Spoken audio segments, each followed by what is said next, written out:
বছর ধরে নিখোঁজ বয়স ৬৮-র ছবি জ্যোতি। স্বামী মারা যাওয়ার পর প্রায় ১৫ বছর আগে মা বাড়ি থেকে নিখোঁজ হয়ে যান। অনেক খুঁজেও পাওয়া যায়নি তাকে। শেষ পর্যন্ত হ্যাম রেডিওর সহায়তায় ছেলের হাত ধরে ঘরে ফিরলেন তিনি। গত কয়েকদিন আগে সাগর থানার অন্তর্গত বঙ্কিমনগর গ্রামে ইতস্ততভাবে এক অপরিচিত মহিলাকে ঘুরতে দেখেন স্থানীয়রা। তার নাম পরিচয় জিজ্ঞাসা করলে তেমন কিছু সদুত্তরও দিতে পারেননি ওই মহিলা। তারপর সাগর থানার পুলিশ তাকে উদ্ধার করে। অজ্ঞাত পরিচয়ের মহিলাটির ঠিকানা জানার জন্য খবর দেওয়া হয় হ্যাম রেডিওকে। দ্রুততার সঙ্গে তার ছেলের সঙ্গে যোগাযোগ করে হ্যাম রেডিও। মাকে দেখে চিনতে পারেন ছেলে।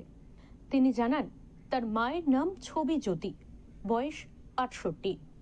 বাবা মারা যাওয়ার পর প্রায় ১৫ বছর আগে মা বাড়ি থেকে নিখোঁজ হয়ে যান। অনেক খুঁজেও পাওয়া যায়নি তাকে।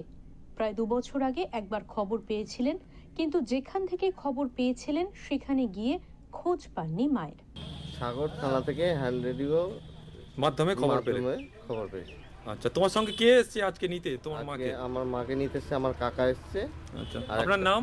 আমার নাম দুধকুমার জ্যোতি। দুধকুমার জ্যোতি। কেমন লাগছে আপনাদের? ভালোই লাগছে আমাদের পরিচয় থেকে। আচ্ছা আচ্ছা আচ্ছা, এতদিন পর তোমার মাকে ফিরে পেয়ে কেমন লাগছে তোমার? ভালো লাগছে, ভালো লাগছে।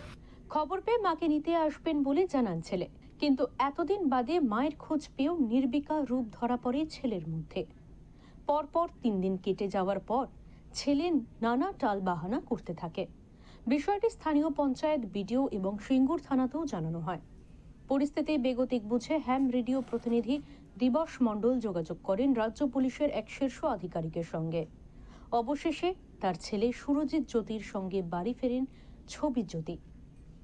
বাড়ি ফিরে ধন্যবাদ জানিয়েছেন সাগরের এসডিপিও, সাগর থানার ওসি এবং হ্যাম রেডিওর প্রতিনিধিদের। দক্ষিণ ২৪ পরগনা থেকে সঞ্জয় মাঝের রিপোর্ট, ওঙ্কার বাংলা।